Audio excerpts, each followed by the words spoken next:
The massive crystal dome of the Galactic Council chamber gleamed under the light of 3 artificial suns. 12 different alien species sat in their designated sections, each area designed to accommodate their unique physiologies. The air hummed with tension as translators worked overtime to convert dozens of different languages into something resembling universal understanding.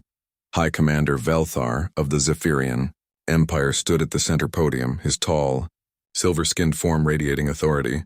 His forearms gestured dramatically as he spoke, while his large black eyes swept across the assembled representatives. The Zephyrians had called this emergency session, and everyone knew why. Esteemed members of the Council, Velthar began, his voice carrying the metallic undertone common to his species. We face a growing threat that can no longer be ignored. The humans have expanded beyond their agreed boundaries. They now occupy 17 star systems that rightfully belong to the established civilizations of this galaxy. Murmurs of agreement rippled through the chamber.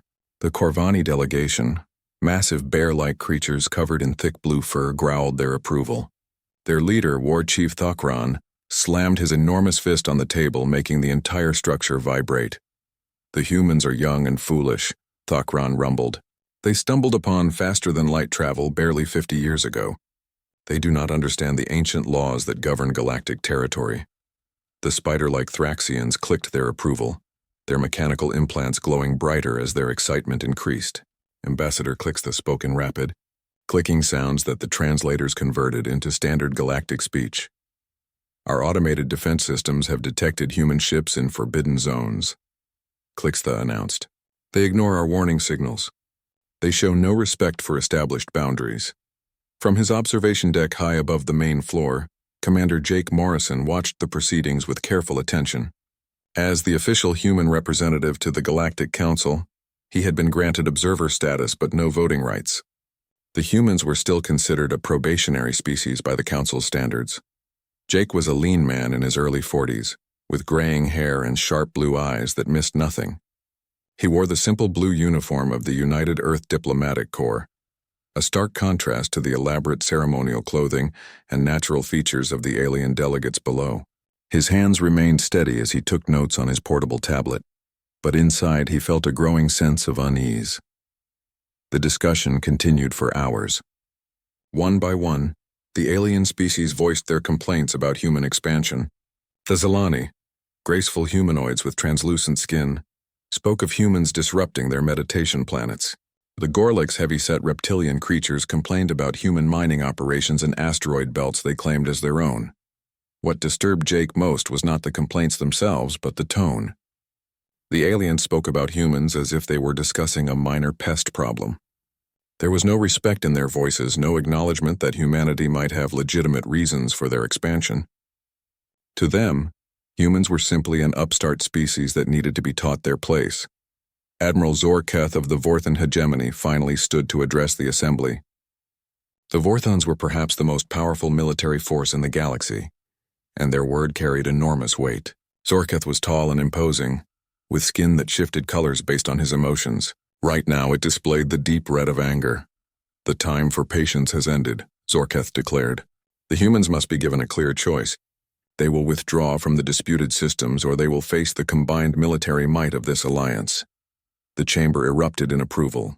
Alien voices, roars, clicks, and other sounds of agreement filled the air. Jake watched as species that rarely agreed on anything found unity in their desire to put humans in their place. High Commander Velthar raised his 4 arms for silence. I propose we deliver an ultimatum, he announced. The humans have 30 standard galactic days to withdraw from all 17 disputed systems. If they refuse, we will remove them by force. The vote was swift and unanimous. Every species except humanity voted in favor of the ultimatum. Jake was not even given the opportunity to speak in humanity's defense. As the session ended, Jake activated his secure communication device. The quantum encrypted signal would reach Earth in less than an hour, despite the vast distance involved. He spoke carefully, knowing that alien intelligence services might be monitoring even encrypted human communications. Admiral Carter, this is Commander Morrison reporting from the Galactic Council. The situation has escalated beyond our worst-case scenarios. Recommend immediate implementation of Protocol 7. They've given us 30 days. The response came back within minutes. Admiral Lisa Carter's voice was calm and professional, showing no sign of panic or surprise. Understood, Commander. Protocol 7 is now active. Continue your observations and report any changes in alien behavior patterns. On Earth, Admiral Carter stood in the war room beneath the Rocky Mountains, surrounded by displays showing the positions of human colonies throughout the galaxy. She was a short, stocky woman with iron-gray hair and eyes that seemed to see everything at once. Around her, dozens of military officers and scientists worked at their stations, their faces serious but not panicked. President Kevin Hayes arrived within the hour. Having been transported from Washington, D.C. by military aircraft, he was a tall, dignified man with salt and pepper hair and the bearing of someone accustomed to making difficult decisions. Despite the gravity of the situation, he appeared calm and focused. "Give me the full picture, Admiral," President Hayes said as he studied the holographic display of galactic space. 12 alien civilizations have formed a military alliance against us," Admiral Carter replied. "They want us to abandon 17 star systems where we've established colonies. Our intelligence suggests they have approximately 2,000 warships available for deployment." President Hayes nodded slowly. "And our response?" Admiral Carter's expression remained neutral, but there was something in her eyes that might have been satisfaction. "Operation Mindbridge is now active, sir. We've been preparing for this possibility for decades. The aliens don't know about Mindbridge? They have no idea, Mr. President. They see us as a primitive species that got lucky with faster-than-light travel. They assume we think and fight like every other species they've encountered. That assumption will cost them dearly." President Hayes studied the star charts for a long moment. 17 systems, millions of human colonists, families who had left Earth to build new lives among the stars. He could not simply abandon them to alien control. "Admiral Carter, you have my authorization to proceed with Operation Mindbridge. Show these aliens why it's dangerous to underestimate humanity." As President Hayes spoke those words, communication arrays throughout human space began transmitting coded signals. On distant worlds and hidden space stations, human agents who had been waiting for years suddenly received their activation orders. The galaxy was about to learn that humanity had been preparing for this moment since their first contact with alien civilizations. The aliens believed they were dealing with a young, naive species. They were about to discover just how wrong they were. Captain Ryan Brooks sat in what appeared to be an ordinary cargo ship, drifting through the outer regions of Zephyrian space. The vessel's hull was scarred and weathered, designed to look like countless other merchant ships that traveled the galaxy's trade routes. But hidden beneath its unremarkable exterior lay some of the most advanced technology humanity had ever created. Ryan was a tall man with brown hair and green eyes that seemed to take in everything around him. He had been living among aliens for 12 years, speaking their languages and learning their customs. To any casual observer, he was just another human trader trying to make a living in alien space. The truth was far different. "Control, this is Shadow 1. Ryan spoke quietly into his communication device. "The Zephyrian fleet is mobilizing faster than expected. I count 300 ships moving toward the staging area." The response came through his quantum communicator, a device no larger than a coin that was impossible for alien technology to detect or intercept. "Copy that, Shadow 1. Continue monitoring and report any changes in their formation." Ryan was one of 47 human intelligence operatives scattered throughout alien space. Each had spent years building false identities and establishing themselves in alien society. They worked as traders, technicians, and even servants in alien households. The aliens never suspected that these seemingly harmless humans were actually gathering information for Earth's military. On a space station in Corvani territory, Lieutenant Sarah Mitchell worked as a maintenance technician. She was a small woman with blonde hair and blue eyes, someone the bear-like Corvani considered harmless and insignificant. This made her invisible, allowing her to access areas where important conversations took place. Sarah had installed tiny listening devices throughout the station over the past 3 years. Each device was smaller than a grain of sand and used technology the aliens could not detect. As she cleaned air vents and repaired systems, she gathered intelligence about Corvani military capabilities and strategic thinking. The Corvani are planning to use their heavy assault ships as the main attack force, Sarah reported to her handlers on Earth. They believe human shields cannot withstand their plasma cannons. They're wrong, but they don't know that yet. Meanwhile, on Earth, Dr. Amanda Foster stood in a secure laboratory deep beneath the mountains of Colorado. She was a woman in her 50s with gray hair and intense brown eyes. Someone who had dedicated her life to understanding alien biology and psychology. Around her, dozens of scientists worked at computer terminals, analyzing data that had been gathered over decades of secret observation. The Zephyrians have a fatal flaw in their thinking, Dr. Foster explained to Admiral Carter during their daily briefing. Their society is built on strict hierarchy. When they receive conflicting orders, they become paralyzed trying to determine which authority to obey. Dr. Foster pulled up holographic displays showing alien brain scans and behavioral patterns. The Corvani are different. They're extremely proud and view retreat as the ultimate dishonor. If we can make them think their allies are abandoning them, they'll fight to the death rather than withdraw. Admiral Carter studied the information with great interest. What about the Thraxians? The spider-like species rely heavily on their automated systems, Dr. Foster replied. They've become dependent on artificial intelligence for battlefield decisions. If we can disrupt their computer networks, their forces will become confused and ineffective. This was the result of 50 years of careful study. Since humanity's first contact with alien civilizations, Earth's government had been secretly analyzing every alien species they encountered. They studied their languages, their cultures, their technologies, and most importantly, their weaknesses. Back in alien space, the intelligence network continued its work. On the Thraxian homeworld, Sergeant Mike Johnson worked as a computer repair specialist. He was a quiet man with dark hair and patient brown eyes, someone who could spend hours working on complex systems without drawing attention to himself. Over the past 5 years, Mike had installed thousands of microscopic data-gathering devices in Thraxian computer networks.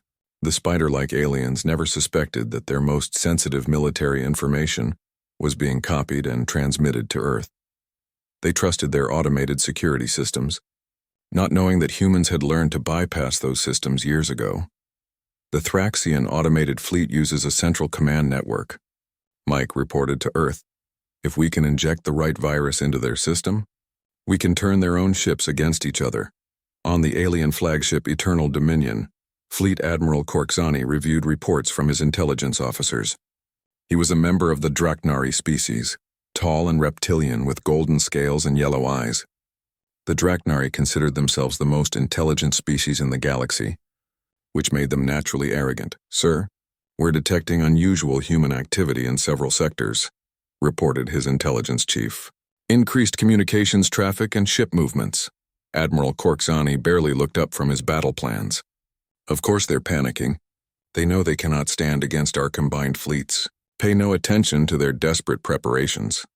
This was exactly the reaction human intelligence had predicted. The aliens were so confident in their superiority that they dismissed any sign of human preparation as meaningless panic. They could not imagine that a species they considered primitive might actually have a sophisticated plan. Lieutenant Colonel Beth Palmer sat in a control room on Earth's moon, surrounded by screens showing data from throughout the galaxy. She was a professional soldier with short red hair and sharp green eyes, someone who had spent her entire career preparing for this moment. Operation Mindbridge Phase 2 is now active, she announced to her team. All surveillance probes are in position. For 30 years, human ships had been secretly deploying microscopic AI probes throughout alien space. These probes were smaller than dust particles and completely undetectable by alien sensors.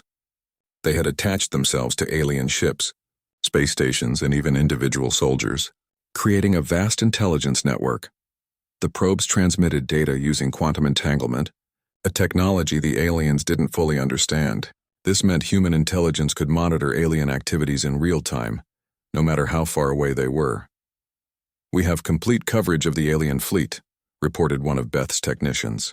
Every ship, every weapon, every communication is being monitored. Dr. Foster's research had revealed something crucial about alien military thinking. Every alien species followed predictable patterns in warfare. They used the same tactics that had worked for them for thousands of years. They could not adapt quickly to new situations or unexpected strategies. Humans were different. Humanity's long history of warfare against itself had taught them to constantly change and improve their tactics. Where aliens saw chaos and disorder, humans saw opportunity and advantage. The alien alliance was preparing for a conventional war against what they believed was a primitive enemy. They had no idea they were about to face an opponent who had been studying them for decades, learning their weaknesses and preparing specialized strategies to exploit every flaw in their thinking. The trap was set. Now humanity just had to wait for the aliens to walk into it. The alarm bells rang across New Austin Colony as Governor Tony Chen watched the massive alien fleet appear on the edge of the star system. Through the observation deck of the colonial headquarters, he could see the distant lights of over 2,000 enemy ships forming attack formations. The sight would have terrified most people, but Tony remained calm and focused. Tony was a stocky man with black hair and determined brown eyes. He had been governor of New Austin for 8 years and had always known this day might come. The colony was home to nearly 3 million people, families who had traveled across the galaxy to build new lives on this peaceful world. All civilian transports are ready for evacuation, reported his aide, a young woman named Lisa Park. The underground shelters can protect anyone who chooses to stay. Tony nodded but kept watching the alien fleet. Send word to Captain Harper. Tell her the colony is ready. Captain Nicole Harper stood on the bridge of the UES Defiant, the flagship of New Austin's defense fleet.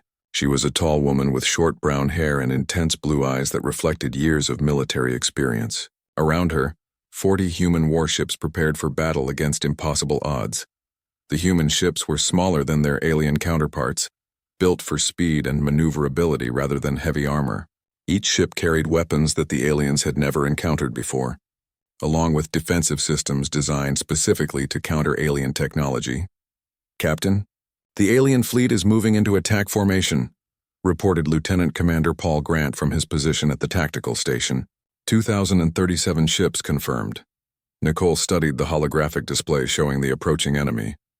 The aliens were arranging themselves in the classic formation, taught at every military academy in the galaxy. Neat rows of heavy ships in front, lighter vessels providing support from behind. It was textbook alien military doctrine. They're fighting by the book, Nicole observed with a slight smile. That's exactly what we hoped for. On the alien flagship, Fleet Admiral Corksani studied the human defense force with amusement. 40 small ships against his massive armada. The humans were either incredibly brave or completely insane. This will be over quickly, he told his bridge crew. The humans have no understanding of proper military formations. Look how they spread their ships across such a wide area. They should concentrate their forces for maximum effectiveness. Admiral Corksani was a traditional military leader who had studied warfare at the finest alien academies. He understood the proven strategies that had worked for thousands of years. Heavy ships formed the battle line, lighter ships provided support, and victory went to whoever could bring the most firepower to bear at the decisive point. The human formation made no sense to him. Their ships were scattered in small groups, moving in seemingly random patterns. There was no clear battle line, no obvious strategy. To his experienced eye, it looked like chaos. Begin the attack, Admiral Corksani ordered. Target their largest ships first. Once we destroy their command vessels, the rest will surrender. The alien fleet moved forward in perfect formation, their massive ships gleaming in the light of New Austin's sun. Each vessel was a masterpiece of engineering, armed with weapons that could destroy entire cities. The combined firepower of the fleet could reduce a planet to ash, but as the aliens opened fire, they quickly discovered that hitting human ships was much more difficult than they had expected. The human vessels moved in ways that alien targeting computers couldn't predict. They used their smaller size and superior engines to dart between alien ships, making themselves almost impossible to track. Captain Harper watched the battle unfold from her command chair. All ships execute pattern Delta. Remember, we're not trying to win a stand-up fight. We're here to teach them a lesson. The human ships split into even smaller groups, each following a different attack pattern. Some vessels used hit-and-run tactics, striking at alien ships and then disappearing before return fire could find them. Others acted as decoys, drawing alien fire away from their companions. Major Danny Rodriguez led the ground defense forces on New Austin's surface. He was a veteran soldier with graying hair and scars from a dozen battles. Around him, 10,000 human troops prepared for the alien landing that everyone knew was coming. The defensive positions looked weak and poorly planned to any alien observer. Human soldiers were scattered across the landscape in small groups, hiding in forests and behind hills. There were no massive fortresses or clear defensive lines. To alien military thinking, it appeared that the humans had no idea how to fight a proper ground war. "Remember, people," Danny told his troops over the communication network. "Let them land. Let them think they're winning. Then we show them what humans do best." The alien ground forces that eventually reached New Austin's surface were confident and well-equipped. They had fought dozens of campaigns against other species and always followed the same successful pattern. Land in overwhelming force, establish secure positions, then advance methodically until the enemy surrendered. But the human defenders didn't fight the way other species did. Instead of meeting the aliens in open battle, human soldiers attacked from unexpected directions. They struck at supply lines, communication centers, and isolated outposts. When alien forces responded, the humans simply melted away into the landscape, only to attack somewhere else entirely. The alien commanders found themselves fighting an enemy they couldn't pin down or predict. Every time they thought they had the humans cornered, their opponents escaped through routes that shouldn't have existed. Every time they secured an area, human soldiers appeared behind their lines. "These humans fight without honor," complained General Vextar, the Zephyrian ground commander. "They refuse to engage in proper battle formations. They strike and run like cowards." What General Vextar didn't understand was that human military doctrine had been shaped by thousands of years of warfare against other humans. Humanity had learned to fight dirty because clean, honorable battles usually meant heavy casualties. Humans valued results over honor, victory over tradition. The space battle above New Austin continued for 6 hours. The aliens eventually drove off the human defense fleet, but the cost had been much higher than expected. They had lost nearly 300 ships while the humans had lost only 12. The exchange rate was completely wrong by alien military standards. Admiral Korksani stared at his casualty reports in disbelief. His fleet had numerical superiority, better armor, and more powerful weapons. By every measure that mattered in alien military thinking, he should have achieved an easy victory with minimal losses. "How did they destroy so many of our ships?" he asked his tactical officer. "Sir, their tactics make no sense," the officer replied. "They don't follow any known patterns of space combat. Our targeting systems couldn't lock onto ships that moved so unpredictably." On the surface, the alien ground forces had captured most of New Austin's major cities, but they were finding it impossible to maintain control. Human guerrilla fighters seemed to be everywhere and nowhere at the same time. Supply convoys were constantly attacked. Communication arrays were sabotaged almost daily. The aliens had won the battle for New Austin, but something was very wrong. This was supposed to be an easy victory against a primitive species. Instead, they had lost hundreds of ships and thousands of ground troops. The humans were fighting in ways that alien military academies had never taught them to counter. Admiral Korksani sent his report to the Galactic Council, but he couldn't hide his concern. "The human military capabilities have been severely underestimated," he wrote. "Recommend immediate review of strategic planning." But the Council dismissed his concerns. The aliens had won the battle just as predicted. The fact that it had cost more than expected was simply proof that the humans needed to be dealt with more harshly. They prepared to send even larger fleets to the next human colony. They still didn't understand what they were really fighting. Dr. Sam Roberts sat in a windowless room deep beneath the Pentagon, surrounded by screens displaying information about every alien species in the galaxy. He was a thin man with gray hair and sharp eyes behind wire-rimmed glasses. For 25 years he had studied alien psychology and behavior, preparing for exactly this moment. "Operation Mindwarp is now active," Sam announced to his team of specialists. "Begin Phase 1 psychological operations against all enemy species." Around him, 50 experts in alien cultures worked at their computer terminals. Each person was responsible for targeting a specific alien species with carefully crafted psychological warfare. They knew exactly which fears, insecurities, and cultural weaknesses to exploit. The Zephyrians were the first target. Their rigid hierarchical society made them vulnerable to conflicting orders and authority confusion. Specialist Amy Watson, a young woman with blonde hair and bright green eyes, began her cyber attack on their communication networks. Amy was one of the best computer experts humanity had ever produced. She understood alien computer systems better than most aliens did. Over the past decade, she had studied Zephyrian technology and learned how their minds processed information. uploading false command directives to the Zephyrian fleet, Amy reported. Their command structure won't know which orders are real and which are fake. The Zephyrian military operated on strict chains of command. Every soldier knew exactly who to obey and in what order. But now, High Commander Velthar began receiving reports that made no sense. Sir Admiral Kexnor is ordering the Third Fleet to withdraw, reported his communications officer. But Admiral Zethrak says the Third Fleet should advance immediately. Velthar stared at the conflicting messages in confusion. Both admirals were his trusted subordinates. Both had equal authority in the fleet structure. How could they be giving opposite orders? Contact both admirals immediately, Velthar ordered. Find out what's happening. But when his officers tried to contact the admirals, they received even more confusing messages. Each admiral claimed the other was giving unauthorized orders. The Zephyrian command structure began to break down as officers at every level received contradictory instructions. Meanwhile, Colonel Frank Miller was implementing psychological operations against the Corvani. He was a tough military officer with short black hair and cold blue eyes. He had spent years studying Corvani culture and knew exactly how to manipulate their pride. The Corvani were warriors who valued honor above all else. They would rather die than be seen as cowards. Frank's team began spreading false intelligence through Corvani communication networks, making it appear that other alien species were planning to abandon them in battle. The Corvani are receiving reports that the Zephyrians are secretly planning to retreat, Frank reported to Dr. Roberts. Their cultural programming won't let them accept being abandoned by allies they consider weaker than themselves.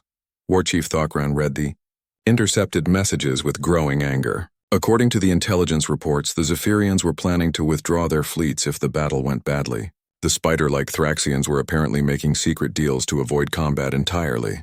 Cowards, Thokran roared, his massive fist crushing the datapad in his hand. The Corvani will show these weaklings how real warriors fight. The false intelligence was working exactly as planned. The proud Corvani began to distance themselves from their allies, convinced that they were surrounded by cowards and traitors. Their battle plans shifted from coordinated attacks to independent actions designed to prove their superior courage. Specialist Jennifer Stone targeted the Thraxians with a different approach. She was a computer programmer with red hair and freckles, someone who looked harmless but possessed one of the most dangerous minds in human intelligence. The spider-like aliens depended heavily on their automated systems, which made them vulnerable to cyber warfare.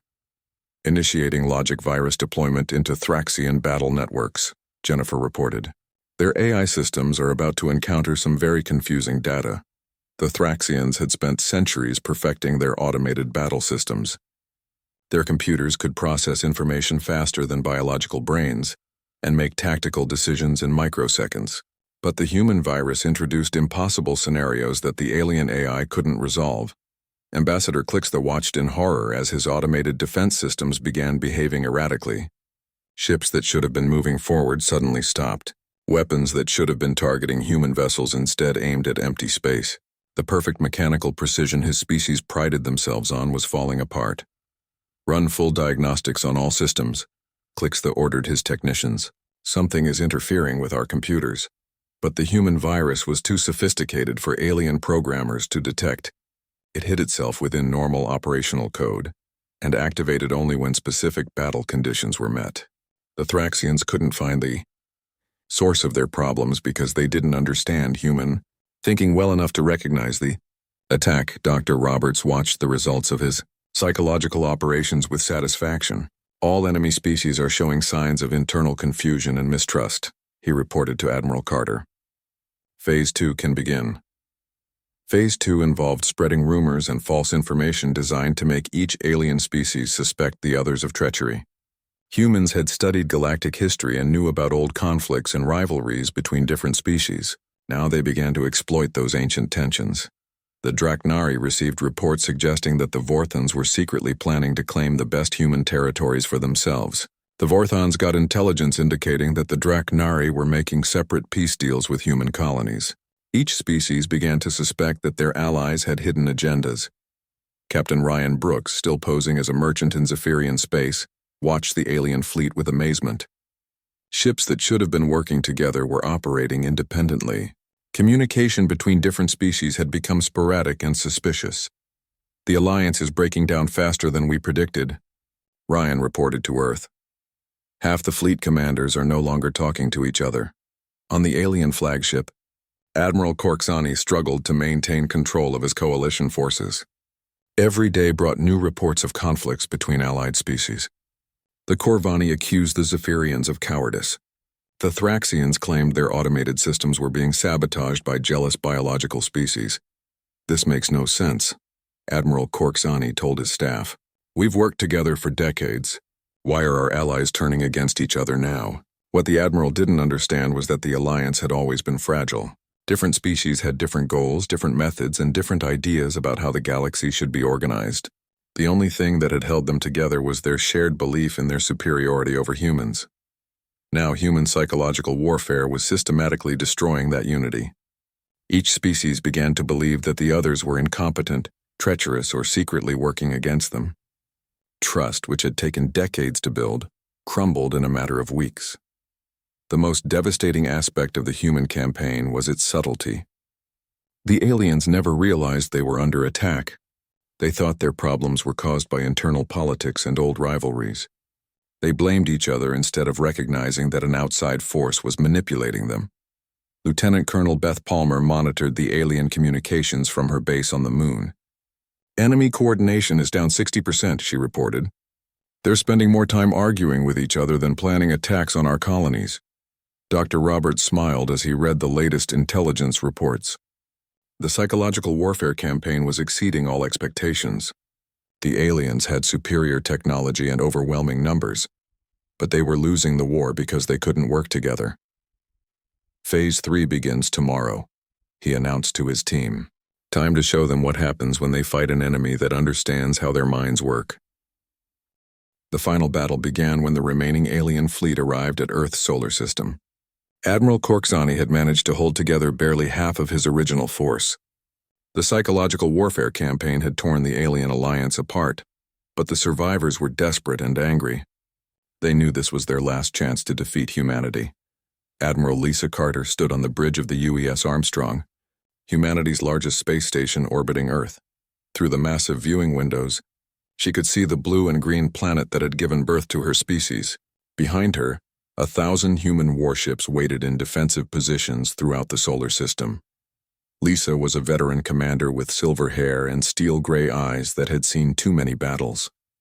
Today would be the most important fight of her career. If humanity lost here, Earth itself would fall to alien control.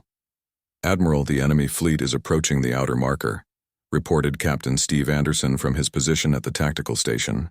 Steve was a young officer with brown hair and determined blue eyes. He had trained his entire life for this moment.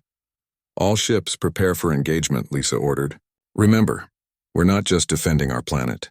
We're showing the entire galaxy what humans can do when we work together." The alien fleet looked impressive as it approached Earth. 800 ships of 12 different species, each vessel armed with weapons that could destroy entire cities. But Admiral Korksani knew his force was much weaker than it appeared. The alliance that had seemed so powerful just months ago was now held together by desperation alone. "Begin the final assault," Admiral Korksani ordered. "Target their orbital defenses first, then move on to the planet itself." As the aliens attacked, they quickly discovered that human defenses had improved dramatically since the war began. Human ships now used a combination of their own technology and improved versions of captured alien equipment. The results were devastating. Captain Anderson commanded a squadron of new human fighters that moved faster than anything the aliens had ever seen. These ships combined human maneuverability with alien power systems, creating weapons that no alien designer had ever imagined. "Enemy formation breaking apart," Steve reported as his fighters tore through the alien attack formation. "Their coordination is falling apart under pressure." The psychological warfare had done its work too well.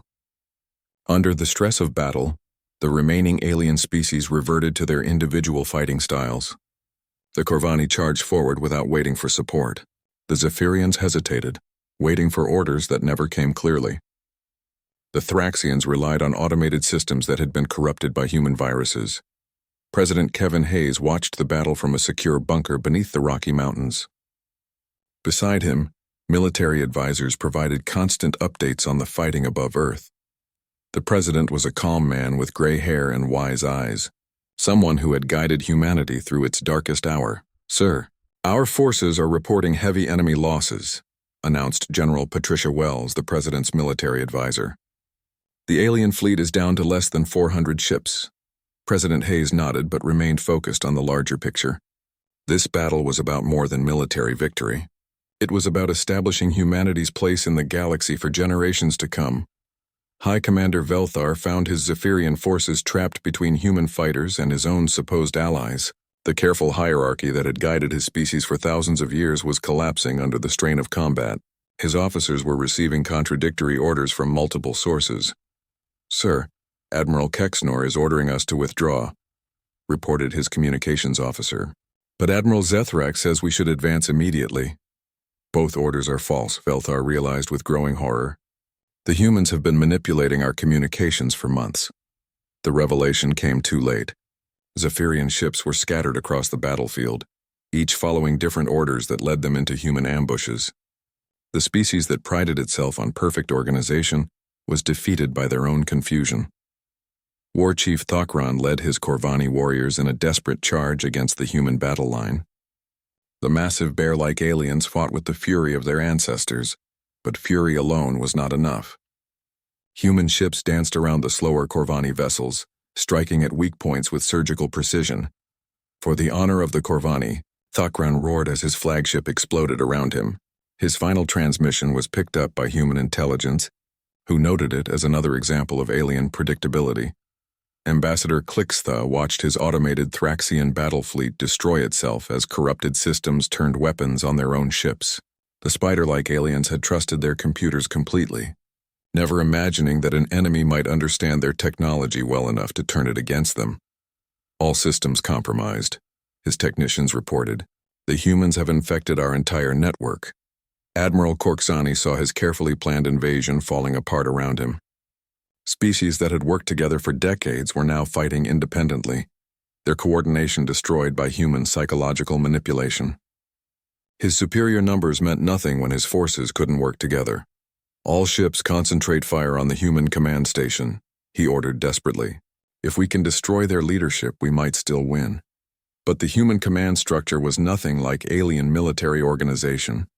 When Admiral Carter's flagship was damaged, command automatically passed to Captain Anderson. When his ship was hit, leadership shifted to Commander Patricia Walsh. The humans had no single point of failure that could cripple their entire force. The battle raged for 8 hours before the surviving alien ships began to retreat. Admiral Korksani had lost 70% of his fleet, while human losses were relatively light. The mathematical impossibility of the exchange rate finally broke the aliens' confidence in their own superiority. "Cease fire," Admiral Carter ordered, as the last alien ships fled the solar system. "Let them go. They've learned their lesson." In the aftermath of the battle, the Galactic Council requested an emergency meeting with human representatives. Commander Jake Morrison returned to the Crystal Dome chamber, but this time the atmosphere was very different. The alien delegates no longer looked at him with dismissive arrogance. "The human species has demonstrated capabilities we did not anticipate," High Commander Velthar admitted, his voice lacking its previous confidence. "We propose new negotiations." President Hayes arrived at the Galactic Council within days, bringing with him detailed proposals for a new galactic order. The aliens listened carefully as he outlined humanity's terms. There would be no more territorial restrictions on human expansion. Human colonies would be recognized as legitimate sovereign territories. "You made a mistake," President Hayes told the assembled alien leaders. "You assumed we were like every other species you had encountered. You thought we would fight the same way, think the same way, react the same way." Admiral Carter stood beside the president as he continued his speech. "But humans are different. We've been fighting each other for thousands of years. We learned to adapt, to change, to find new ways to win when the old ways failed." Dr. Sam Roberts watched the proceedings from the observation deck, satisfaction evident on his face. The psychological warfare campaign had worked perfectly. The aliens now understood that humanity was not just another species to be bullied into submission. "The greatest weapon is not technology," President Hayes concluded. It's the ability to understand your enemy better than they understand themselves. You gave us 50 years to study you. That was enough. The new galactic treaties were signed within a month. Humanity gained recognition as a major power, with the right to expand freely throughout the galaxy. The alien species that had once dismissed humans as primitive newcomers now studied human military academies, trying to understand how they had been so thoroughly outmaneuvered. But the most important lesson was one that would echo throughout the galaxy for generations to come. Never underestimate a species that learned to wage war against itself and emerge stronger for it. When aliens thought of making war against humans, they would remember this conflict and think again. In schools throughout alien space, students now studied human history and psychology. They learned about a species that turned their own capacity for conflict into their greatest strength. The galaxy had gained a new major power, one that understood warfare in ways no other species could match. The humans had won not through superior technology or overwhelming force, but through superior understanding of their enemies. It was a victory that changed the balance of power in the galaxy forever.